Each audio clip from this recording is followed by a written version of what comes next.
Now, running firmly down the home stretch with the baton in hand is our anchor team. As you know, the anchor team are usually the fastest, the swiftest. They're expected to bring us home. And we have, in fact, a perfect project for, or rather perfect session for that. It's something that's been on every organization's mind, certainly with the profusion of data and the rapidly changing technologies that they're trying to integrate. And the session is on better business insights with intelligent information management. And anchoring this is, and moderating this is Gunjan Samtani. He was the chief architect, risk management technology, Citigroup, but in a rapidly changing environment. I'm just told that he's moving to Goldman Sachs, and he'll be taking over as technology head for the investment banking operations in Asia. So congratulations, Gunjan, and we'll look forward to having you anchor this session. Also joining him on this session is Peter Johnson, who's the CTO of BNY Mellon, Michael McGovern, who's the Managing Director, Securities and Fund Services Technology, Global Transaction Services at the Citi Institutional Clients Group, and Anuja Singh, who's a Technical Solutions Architect at Cisco Systems. So please give them a warm hand.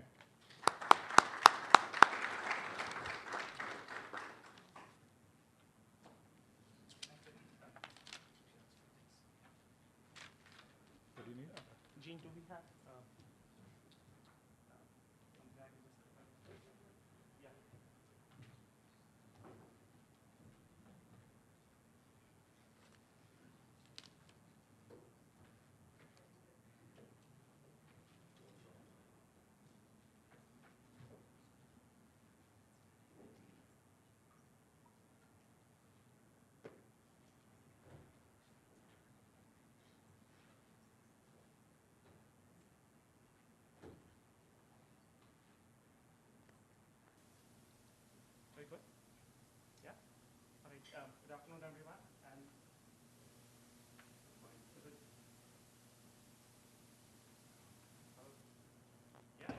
All right. Good afternoon, everyone, and thank you for staying back for the last session of the day. I've been to a few FSO conferences, and I have to tell you that this is the most well-attended last session of these conferences.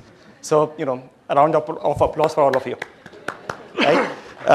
As Shubhro mentioned, that this is going to be a rapid session. A couple of us have a hard stop at 4:15, and before we go further, I just wanted to make a correction that I'm not going to head investment banking operations. I'll be heading the investment banking technology team for Goldman out of Asia. So the focus of this session is business intelligence and information management, and how can the financial firms can drive true competitive advantage as well as cost efficiencies through these two domains. We have a very, very strong panel here in the form of Mike McGovern, Peter, and Anuja. And before I go to them, I wanted to create a base on how important business intelligence and information management is. Not for the financial industry, but for the federal government. Right? And whatever works for the federal government hopefully should work for financial industry as well. At least for Citigroup. So just Absolutely. yesterday, yeah. So just yesterday, there was a report that came out from the top tech CEOs of U.S. companies, including Dell, Intel, IBM, Micron, and you can go on and on, about how can the federal government can save over $1 trillion, $1 trillion between now and 2020 if they were to invest in business intelligence and information management. And they added one more thing, which is infrastructure optimization. This report is making its way to President Obama, and the recommendations are based on very specific benchmarks and numbers that the federal government can use as baseline to start tracking whether the programs are being successful or not. Right? So clearly, BI, information management are sort of the bloodstream to any BPM